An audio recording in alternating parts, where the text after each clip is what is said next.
Hai guys, suara ni nak tunjuk sikit cara macam mana nak pairing Osmo 360 dengan smartphone, and then nak tunjuk sikit apa fungsi-fungsi yang ada dekat dia punya apps dia. So first thing first, korang kena onkan korang punya wifi and then bluetooth. Lepas tu kena hidupkan lah Osmo 360 ni, macam ni. Lepas tu lepas dah hidup, korang pergi dekat apps dia DJI Mimo. Make sure DJI Mimo tu bukan DJI Fly. Fly tu untuk drone, DJI Mimo macam ni guys. Lepas tu dekat sini dia akan detect lah korang punya device. So sekarang dia dah detect Osmo 360. Korang terus tekan join and then tunggu dia punya connection dulu.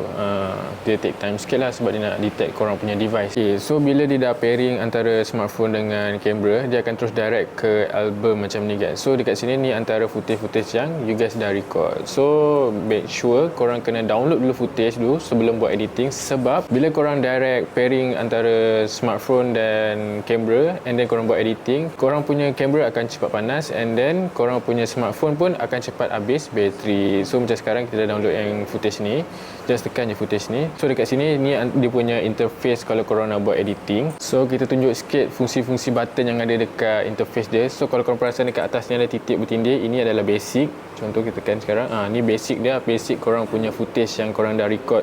Contoh dia pakai 8K 24fps macam tu. So kalau korang pergi dekat sini, ini adalah ratio. Nampak tu, korang boleh pakai ratio untuk TikTok boleh, Square boleh, IG apa semua dekat social media yang boleh pakai. Dekat sini lah.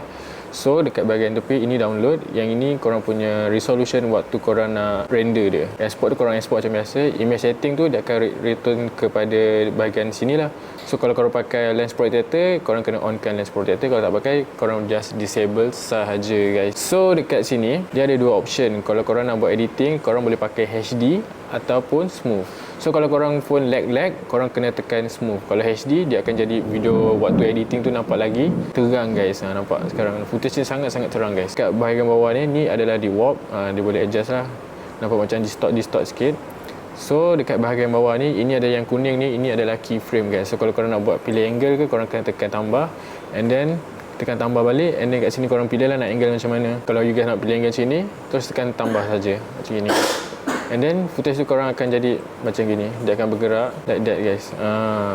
So itu dia punya bahagian keyframe. So dekat bahagian tepi ni, korang akan nampak ada macam planet ni. Ini Asta, dia akan jadi macam tiny planet seperti F-Insta 360.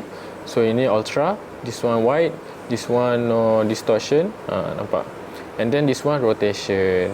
Nampak, korang boleh rotate macam ni. Dekat bahagian bawah pula, dekat bahagian bawah ini adalah trim. Kalau korang nak potong footage tu, kalau korang macam contoh nak ambil bahagian sini saja, dan tekan right and then tekan right balik, dia akan trim dekat bahagian yang korang dah save saja. And then dekat bahagian bawah ni, ini ada tracking. Korang kena track